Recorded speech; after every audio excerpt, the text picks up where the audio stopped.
Formation minnu bolodalen no centre Mardianiare kɔnɔ o ye coupe couture broderie ni stylisme modélisme ye ale ye san 3 ni kalo 6 kalan ye. O formation tellement fana b'an fɛ yen o ye san 1 ni kalo 6 ye.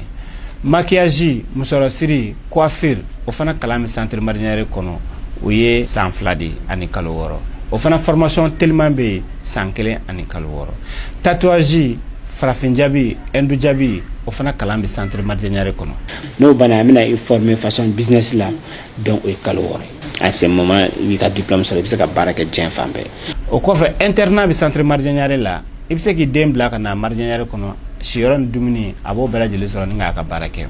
Centre Mardianiare filɛ nin ye Falajɛ IGA sirafara la. Centre Mardianiare bɛ Segu Midine. Centre Mardianiare bɛ Bakɔ Jikɔrɔni. Centre Mardianiare bɛ Korofina sirafara gitɔrɔnda la. Ni mɔgɔ bɛ renseignement wɛrɛ la i bɛ se ka weleli kɛ 76 12 11 18 20 20 18 20 ou bien i bɛ weleli kɛ 76 22 01 04. Biye kari ye mɛkalo tile 18 san 2025 aw minnu sɔgɔlen bɛ aw ka jabaraniso Mandela ni wagati na an ka foli b'aw bɛɛ lajɛlen ka kɛɲɛ ni aw ka wagatiw cogoya ye. An bɛ aw ladɔnniya ko ni aw ka kunnafoni wagati selen. Bakuruba kunnafoniw na an ka finitigilakaw ye tɛgɛ kɛ mugu jugu ani maramafɛn jugu minnu na fo ka taa se ɲɛnaminimafɛnw ma. An da bɛna don o la fo ka taga se an ka finitigilakaw kelen bɛ ka ɲinini minnu boloda Jafara bɛ kɔnɔna la Mopti marabolo la. An da bɛna don o ni a ɲɔgɔnna caman na. Kɔkan kunnafoniw bɛna lase aw ma aw bisimila. An ka finitigilakaw ni o ye brigade mobile d'intervention BMI maaw olu ka wuli ka jɔ barikala olu ye kunnafoni sɔrɔ ka bɔ Burkina Faso kɔnɔna la ni o kɛra sababu ye ka u dɛmɛ ka tɛgɛ kɛ bisi dɔ la ni o y'an ka mobili ba ninnu fitinin dɔ ye mobili min tun bɛ ka bɔ Benekaw fɛ yen nɔ u kɛlen kɔ ka tɛgɛ kɛ bisi in na u ye min ye bâton explosif 10,200 ni 760 u ye tɛgɛ kɔ o la o kɔfɛ détonateur 7,000 ni 475 ani min ye cordon détonateur 7,000 ni 475 fo ka taga se ɲɛnaminimafɛn ma u bɛ min wele ko balle de couche o 60 o kelen kelenna kilo bɛ ta 50 ɲɔgɔnna na u ye tɛgɛ kɛ o la wa jirara ko ɲɛnaminimafɛn bɛ dilan ni adamaden kolo ani cannabis ni o fana ɲɛnaminimafɛn dɔ ye ko o bɛ dilan ni o de o kɔfɛ fana min ye nin ɲɛnaminimafɛn dilanni fɛn minnu bɛ kɛ a la ni a bɛ fɔ o ma nanzarakan na ko produit chimique o 4,000 ɲɔgɔnna u sera ka tɛgɛ kɛ o la o kɔ min ye a ɲɛnaminimafɛn yɛrɛ a sachet 7,000 ni 960 u ye tɛgɛ k'o la ani min ye mifɛn jugu 1,000 ni 100 ɲɔgɔnna an ka finitigilakaw ye tɛgɛ kɛ nin bɛɛ lajɛlen na halisa u bɛ ka bisi in kɔnɔna u bɛ ka a larawele yaasa ka a lajɛ ni fɛn wɛrɛw tɛ a kɔnɔna la o kɔfɛ fana min ye an ka douane ɲɛmaayasow ye k'u bɛ u ka cɛdenw fo kosɛbɛ u ka nin baara ɲuman in na wa k'u b'a ɲini u fɛ halisa u k'u jija yaasa ni ɲɔgɔnnaw bɛ se ka caya jamana kɔnɔna la cogoya min na wa k'u bɛ dɛmɛ ɲini halisa an jamanadenw fana fɛ yaasa an k'u dɛmɛ u ka baaraw kɔnɔna la anw yɛrɛ bɛ se ka lakana sɔrɔ cogoya min na. Jumadon mɛkalo tile 16 san 2025 chef d'état-major général des armées bɔra ka laseli kɛ ka jira ko min ye an ka finitigilakaw ye ko u kelen bɛ ka sɛgɛsɛgɛli dɔw boloda Jafara bɛ kɔnɔna la ni o bɛ Mopti marabolo la ka sababuya kɛ ko mɛkalo tile 12 tɛmɛnen ko u ye kunnafoniya sɔrɔ ka bɔ ni dugudenw yɔrɔ ko min ye u ka duguden dɔw ye u ɲɛmatunnen don wa u kunnafoni yɛrɛ fana tɛ u bolo o hukumu kɔnɔna la min ye nin yɔrɔ commandant du théâtre ye o ni a ka cɛdenw ye sɛgɛsɛgɛli boloda mɛkalo tile 14 ka taa bila tile 15 la san 2025 yaasa u bɛ se cogoya min na ka kibaruya jɔnjɔw k'o sɔrɔ nin cɛden ninnu kan u taara nin dugu kofɔlen ninnu na ka yenkaw ɲininka kosɛbɛ nin wagati in kɔni na sɛgɛsɛgɛliw bɛ sen na yaasa nin maa kofɔlen minnu ɲɛmatunnen don ka se ka u yɔrɔ dɔn cogoya min na wa min ye état-major général des armées a y'a jira ko ni nin maa ninnu yera fana ko o fana bɛna da jamanadenw tulo kan wa ko halisa u b'a ɲini an jamanadenw fɛ an ka fara olu kan sabula ko ni anw ka dɛmɛ de ye olu bɛ se ka baara kɛ ka ɲɛ ka anw ka lakana ka o sabati cogoya min na. Ni wagati nin kɔnɔna la fɔɲɔgɔnkɔ bɛ Mali ni Algérie ni ɲɔgɔn cɛ yaasa da bɛ se ka don a ko la cogoya min na an ka kalanko minisiri Amadu Si Savanɛ ani Mali terilaka jamana minnu ka lasigiden minnu bɛ anw fɛ yan olu ye baro lasigi kɛ ni u ko ma nanzarakan na ko table ronde yaasa ka se ka u hakilina fɔ a ko kan cogoya min na a kɛnɛ kan minisiri Kansayi ale ye a hakilinata jira ale y'a jira ko ale nisɔndiyalen don kosɛbɛ nin baro lasigi na sabula nin na kɛ bɔda ye olu yɛrɛ ma u ka se ka u hakilinata fɔ Mali ni Algérie ni ɲɔgɔn cɛ gɛlɛya min bɛ nin wagati in kɔnɔna la a y'a jira ko Algérie kelen ka Mali ka drone ka o abattu an ka jamana yɛrɛ kɔnɔna la ko Algérie y'o kɛ wagati kɔnɔna la wagati min ye Burkina Faso Mali ani Niger k'olu y'a jira ko u ka yɛrɛma hɔrɔnya ko u ye a ta wa ko n'i ye ale kɔni jira ɲininka ko ale bɛ se ka fɔ nin ye dɔgɔyama ye ka ɲɛsin maliden bɛɛ lajɛlen de ma o kɔfɛ fana a ye a jira ko fara ɲɔgɔn kan o nafa ka bon ni wagati ninnu kɔnɔna la kɛrɛnkɛrɛnnenya la yaasa an ka lakanaw ani an ka sɔrɔw yiriwali o bɛ se ka bila ba la cogoya min na o kɔfɛ fana a ye folikan lase kosɛbɛ AES jamana 3 in bɛɛ lajɛlen ma kɛrɛnkɛrɛnnenya la minnu ye Mali dɛmɛ nin wagati gɛlɛn nin kɔnɔna la ni o ye Burkina ani Niger ye ko u ka folikan bɛ u ye kosɛbɛ wa ko u dalen bɛ a la k'u bɛna na taaɲɛ k'u bolo di ɲɔgɔn ma yaasa nin ko ninnu fɛɛrɛ bɛ se ka sɔrɔ a la cogoya min na a y'a jira fana ko ale ka laɲini belebele o dɔ ye ko Algérie kelen bɛ ka nkalon min ta ka da nin wagati in na Mali la ko tiɲɛ ka jira Mali jamana ɲɛmaaw fɛ diɲɛma la yaasa Algérie kelen bɛ ka nkalon min da an na o ka se ka dɔn cogoya min na maa minnu ye u sen bɔ u kɔnɔkɔrɔ ka taa nin kɛnɛ kan a ye folikan lase u bɛɛ lajɛlen ma k'a ɲini u bɛɛ lajɛlen fana fɛ k'u ka hakili jagabɔ kɛ yaasa fɛɛrɛw bɛ se ka sigi sen kan cogoya min na nin ko in na.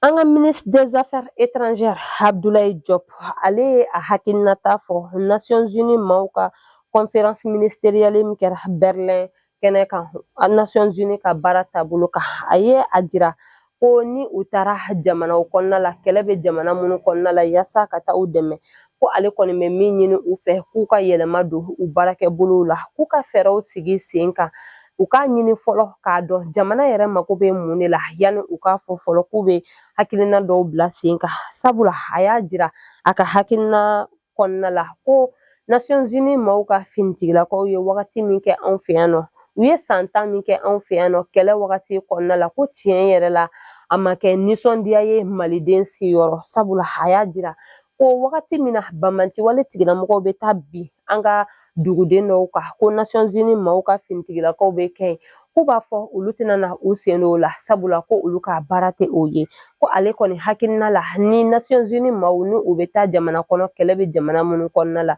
u k'a ɲini fɔlɔ k'a dɔn jamana mago bɛ mun na dɛmɛ jumɛn kan ka ta ka ɲɛsin u ma yaasa u bɛ se ka o baaraw kɛ ka ɲɛ cogoya min na ani u ni jamana u bɛ se ka taaɲɛ ka baara kɛ o cogoya la wa o kɔfɛ fɛnɛ a y'a jira ko wari tun bɛ bila ka na di Nations Unies ka bolo fɛ yaasa olu ni o ye Mali jamana ɲɛmaaw ye u k'u yɛrɛ dɛmɛ cogoya min na lakanako ta fanfɛ nka ko min ye o nafolow ye o nafolo ma di olu ma o hukumu kɔnɔna la a y'a jira ko Nations Unies ye wagati minnu kɛ an fɛ yan nɔ ko tiɲɛ yɛrɛ la a ma kɛ expérience ɲuman ye maliden si ma wa ko nin wagati in yɛrɛ la ko confiance ni o ye danaya o min tun bɛ Mali ɲɛmaaw ani Nations Unies ni ɲɔgɔn cɛ k'ale bɛ se k'a fɔ ko o tɛ yen bilen o hukumu kɔnɔna la a y'a ɲini u fɛ k'u ka yɛlɛma don u taabolo la wa u ka finitigilakaw ka taabolo u ka jateminɛ kɛ o la ko nɔ tɛ ko donna nataw la ale bɛ se k'a fɔ ko diɲɛma yɛrɛ tɛna datugu ni Nations Unies maaw la. Jumadon mɛ kalo tile 16 san 2025 an ka premier ministre général de division Abdoulaye Mayiga tun bɛ an ka wasadenw ɲɛkɔrɔ ni o ye CNT maaw ye yaasa baara min bolodalen bɛ ani a baarakɛɲɔgɔnw fɛ san 2025 fo ka taga se san 2026 ma ka se ka a da don o la ka o fɛsɛfɛsɛ wasadenw ni wasadenw bɛɛ lajɛlen u ka se ka u ka tata tɔmɔ a la cogoya min na a y'a jira ko baara seegin de bɛ a bolo a bɛna na baara kɛ fɛn minnu kan Mali yɛrɛ ka ɲɛtaga kama o hukumu kɔnɔna la a y'a jira ko baara seegin nin kɔnɔna la baara seegin bɛ kuma fɛn min kan o ye an ka lakanako o kumaw be a la o kow be se ka sabati cogoya min na fo ka taga se Mali be se ka i yɛrɛ ta cogoya min na dumuniko ta fanfɛla la ani min y'an ka kurankow ye fɛɛrɛ be se ka sɔrɔ o la cogoya min na ka baaradaw fana ka se ka olu bila sen kan yaasa min ye an ka sifinnakaw ye olu be se ka bɔ baarakɛbaliya la cogoya min na an ka jamana kɔnɔna la kalanko nasira fana fɛ fɛɛrɛ jumɛn be se ka bila sen kan yaasa an ka denmisɛnninw olu be se ka kalan ɲuman sɔrɔ cogoya min na ka hakilina ɲuman sɔrɔ olu minnu ye siniɲɛsigi ye don n'a nataw la u ka se ka jamana in jigifa cogoya min ani o kɔfɛ fana a ka baara segin nin kɔnɔna la a bɛna o bɛ kuma fɛn min fɛnɛ kan o ye an bɛ se ka sigi bɛn ani kelenya kɔnɔna la cogoya min na ani an bɛ se ka ɲɔgɔn kuma ɲɔgɔnya ka ɲɔgɔn tanaw dɔn yaasa an bɛ se cogoya min na ka lafiya sɔrɔ an sigiyɔrɔ la a ka baara segin kɔnɔna fana la a ye i da don kalataw ko la o kow bɛna labɛn cogoya min na yaasa maliden bɛɛ lajɛlen bɛ se ka lafiya sɔrɔ cogoya min na a ka baara segin o bɛ ɲɛsin ninnu de ma yaasa ka se ka hakilina ɲuman ka o sɔrɔ a ko la cogoya min na u ye baara ninnu ɲɔnkiri nin wagati in kɔnɔna la k'a bila tɛnɛ na mɛ kalo tile 19 san 2025 u bɛna na ɲɔgɔn sɔrɔ ko kura wasadenw fana bɛna u hakilinata di a ko kan cogoya min Adama Jara Ben de Cerveau ni ale tun datugunen bɛ kɛnyɛrɔbakaw fɛ yen nɔ hajira la ko jumadon mɛ kalo tile 16 san 2025 su ko a nana an ka MCA kɔnɔna la dugu jɛlen u ye u kunda a kan ka taa ni a ye an ka kasobonba min bɛ Joyilakaw fɛ ka taa a bila ye yaasa a ka se k'a ka kaso tɔ kɛ o yɔrɔ la. Arabadon mɛ kalo tile 14 san 2025 Katibugu ɔkɔlisoba fo ka taga se kerecɛnw ka yɔrɔ min bɛ yen ni o bɛ wele nanzarakan na ko Grand Séminaire Saint Augustin Samayakaw fɛ yen nɔ olu ye jibon sɔrɔ ka bɔ an ka jamanakuntigi yɔrɔ ni o ye Général d'armée Assimi Goïta ye a kɛnɛ kan Monsieur Agibou Dambélé ni ale ye conseiller spécial du président de la transition chargé des œuvres sociales ye ale tun bɛ a kɛnɛ kan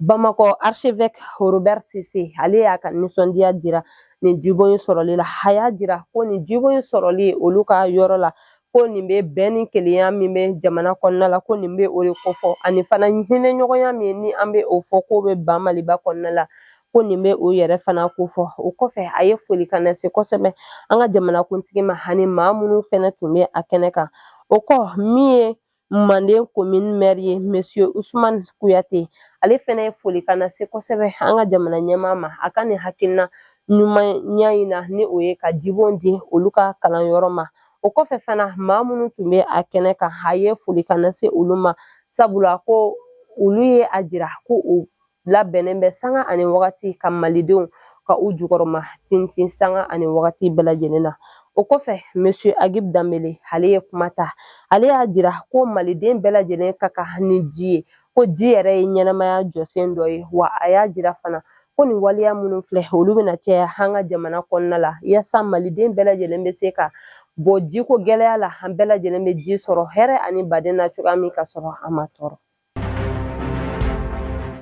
O b'an na taa an ka kɔkan kunnafoniw na an bɛ taa Algérikaw fɛ yen nɔ baara min kan ka boloda Algérie kɔnɔna la mɛ kalo tile 21 ka taa bila tile 27 la san 2025 ni o bɛ wele ko exercice militaire régional du Nord African Regional Capability ni o kɛnɛ kan min ye Egypte fo ka taga se Mauritanie ani Libye ni Tunisie ni olu tun kan ka u jɔyɔrɔ fa a kɛnɛ kan min ye Mauritanie ni Egypte ye olu ye a jira k'olu kɔni tɛna na ye a kɛnɛ kan Egypte sɛbɛnfura bilalen ka taa di o ma ni o ye invitation ye olu ye a jira Algérienw na k'olu tɛna ye a kɛnɛ kan fiyewu nka min ye Mauritanie jamana ɲɛmaaw kɔni ye olu kɔni ma u ka sɛbɛnfura yɛrɛ jaabi yɛrɛ u y'a jira k'u tɛna ye a kɛnɛ kan ka sababuya kɛ ko fɛn dɔ bɛ Algérie dugukolo kan ni o bɛ wele nanzarakan na ko Front Polisario ko o de kama olu tɛna na ye o hukumu kɔnɔna la min ye Algérie ani Libye fo ka taa se Tunisie ma olu de bɛna na nin baara ninnu kɛ Mauritanie ani Egypte olu kɔni tɛna na ye a kɛnɛ kan. N'an bɔra yen an bɛ taa Gabon Ali Bongo Ondimba ni ale ye san 14 kɛ Gabon jamana kuntigiya la ni ale ka fanga dafirila utukalo tile 30 san 2023 General Brice Oligui Nguema fɛ ale tun bilalen bɛ résidence surveillée la u ka jamana kɔnɔna la hani a muso ni u denkɛ a jirala ko jumadon mɛkalo tile 16 san 2025 a n'a ka denbaya ye u kunda Angola kan wa a jirala yɛrɛ fana ko min ye jamana kuntigi kɔrɔ ye ni o ye Ali Bongo Ondimba ye ko a mangɛnɛ nin wagati in na furakɛliw bɛ sen na yaasa a bɛ se ka a ka kɛnɛya sɔrɔ cogoya min na wa min ye a muso ni a den ye olu kɔni bɛ liberté provisoire la yanni u ka kiiri don cɛ. Nin bɛ dan sigi an ka bi kunnafoniw na an tɛ sɛgɛn an tɛ ɲinɛ an b'an ka dibila baarakɛbagaw fu sabula u jɔyɔrɔ ka bon an ka baara in na an b'a fɔ k'Ala ka basigi sabati an ka jamana kɔnɔ Ala ka sankɔrɔta di an ka finitigilakaw ma ni Ala m'an ka jɔnya jɔ an na an bɛ ɲɔgɔn sɔrɔ yan nɔ don wɛrɛ ka kunnafoni di aw ma ladiriya la shukran.